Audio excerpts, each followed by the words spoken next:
ಜೈ ರಾಮಕೃಷ್ಣ. ನಮಸ್ತೆ. ಯುಗಾವತಾರ ಶ್ರೀರಾಮಕೃಷ್ಣ ಗ್ರಂಥಾಧ್ಯಯನಕ್ಕೆ ತಮ್ಮೆಲ್ಲರಿಗೂ ಸ್ವಾಗತ. ಸಂಚಿಕೆ 158, ಅಧ್ಯಾಯ 103. ಆಮಾಯಂತು ಬ್ರಹ್ಮಚಾರಿಣಃ. ಕಾಮಾರಪುಕರದಲ್ಲಿ ಕೆಲ ತಿಂಗಳನ್ನು ಕಳೆದ ಶ್ರೀರಾಮಕೃಷ್ಣರು ದಕ್ಷಿಣೇಶ್ವರಕ್ಕೆ ಮರಳಿದರು. ಆ ಸಮಯದಲ್ಲಿ ಅವರ ಸಂಪರ್ಕಕ್ಕೆ ಬಂದ ಭಕ್ತರಲ್ಲಿ ಲಕ್ಷ್ಮೀನಾರಾಯಣ ಎಂಬ ಮಾರ್ವಾಡಿ ಒಬ್ಬ. ಆತ ವೇದಾಂತವನ್ನು ಓದಿಕೊಂಡಿದ್ದವನು. ಶ್ರೀರಾಮಕೃಷ್ಣರ ಬಗ್ಗೆ ಅವನಿಗೆ ಅತಿಶಯ ಭಕ್ತಿ, ಗೌರವ. ಒಂದು ದಿನ ಅವನು ಶ್ರೀರಾಮಕೃಷ್ಣರ ಹಾಸಿಗೆಯ ಮೇಲು ಹೊದಿಕೆ ಹಳೆಯದಾಗಿರುವುದನ್ನು ಗಮನಿಸಿ ಹೇಳಿದ, ಸ್ವಾಮಿ, ನೀವೇಕೆ ಹೀಗೆ ಕಷ್ಟಪಡಬೇಕು? ನಾನು ನಿಮಗಾಗಿ 10,000 ರೂಪಾಯಿಗಳನ್ನು ಬ್ಯಾಂಕಿನಲ್ಲಿ ಇಡುತ್ತೇನೆ. ಅದರಿಂದ ನೀವು ಯಾವ ತೊಂದರೆಯೂ ಇಲ್ಲದೆ ಜೀವನ ನಡೆಸಬಹುದು. ಕೃಪೆ ಮಾಡಿ ಅದನ್ನು ಸ್ವೀಕರಿಸಬೇಕು. ಶ್ರೀರಾಮಕೃಷ್ಣರಿಗೆ ಇದನ್ನು ಕೇಳಿದಾಗ ಹೇಗಾಯಿತೆಂದರೆ, ಮುಂದೆ ಅವರೇ ಅದನ್ನು ಕಣ್ಣಿಗೆ ಕಟ್ಟುವಂತೆ ಬಣ್ಣಿಸುತ್ತಾರೆ. ಮಥುರನೂ ಲಕ್ಷ್ಮೀನಾರಾಯಣನೂ ನನಗೆ ಹಣ ಕೊಡಲು ಬಂದಾಗ ನನ್ನ ತಲೆಯನ್ನು ಗರಗಸದಿಂದ ಸೀಳುತ್ತಿರುವಂತೆ ನೋವಾಯಿತು ಎಂದು.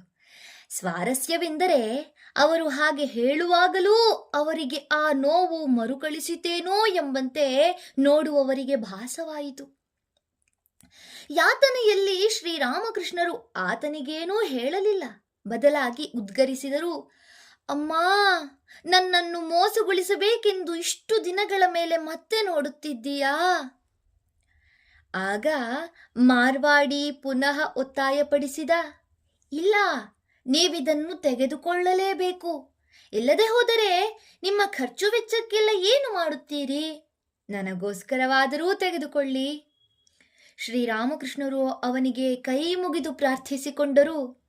ಅಯ್ಯ, ನನಗೆ ಬೇಡವೆಂದು ಹೇಳಿದೆನಲ್ಲ, ಮತ್ತೆಂದೂ ನನ್ನೆದುರು ಆ ವಿಷಯವನ್ನು ಎತ್ತಬೇಡಪ್ಪ.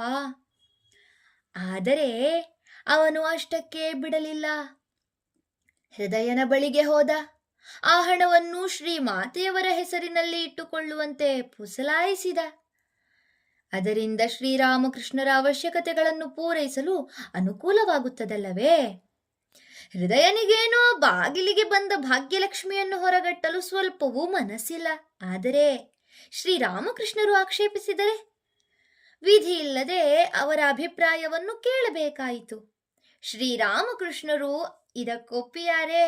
ಅವರೆಂದರು, ಅದೆಲ್ಲ ಸಾಧ್ಯವಿಲ್ಲ. ಹಣ ಅವಳ ಹೆಸರಿನಲ್ಲಿದ್ದರೂ ಒಟ್ಟಿನಲ್ಲಿ ನನ್ನದೆಂದೇ ಆಗುತ್ತದೆ.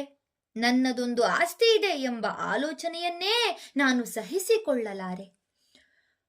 ಹೋಗಲಿ, ಮಾತೆಯವರನ್ನೇ ಕೇಳಿ ನೋಡಿ. ಅವರು ಒಪ್ಪಿದರೆ ಆಗಬಹುದಲ್ಲವೇ? ಈಗ ಶ್ರೀರಾಮಕೃಷ್ಣರು ಆಲೋಚಿಸಿದರು.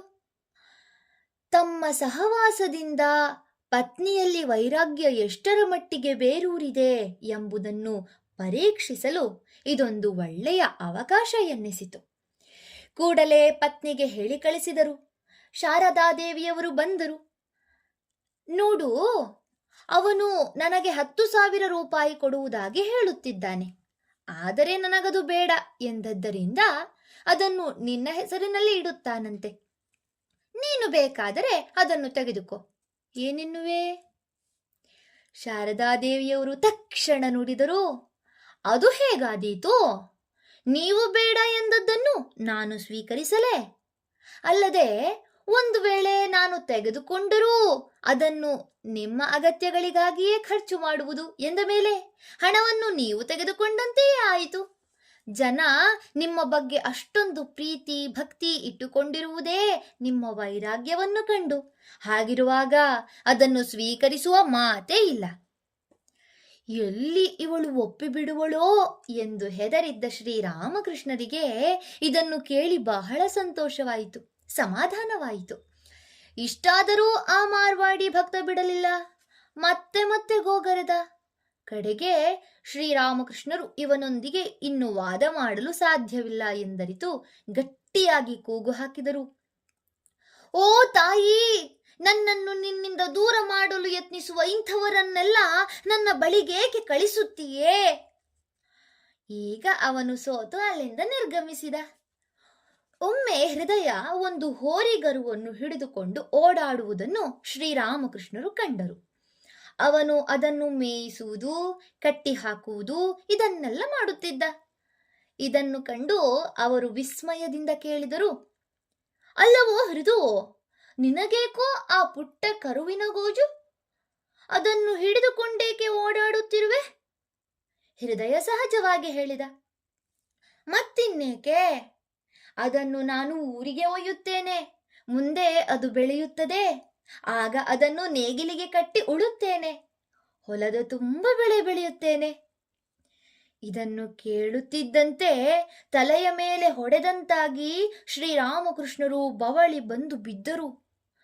ಬಹಳ ಹೊತ್ತಿನ ಮೇಲೆ ಎಚ್ಚರವಾದಾಗ ಅವರೆಂದರು, ಆಹಾ, ನೋಡಿದೆಯಾ ಈ ಪ್ರಾಪಂಚಿಕ ಜನರ ಬುದ್ಧಿಯನ್ನು?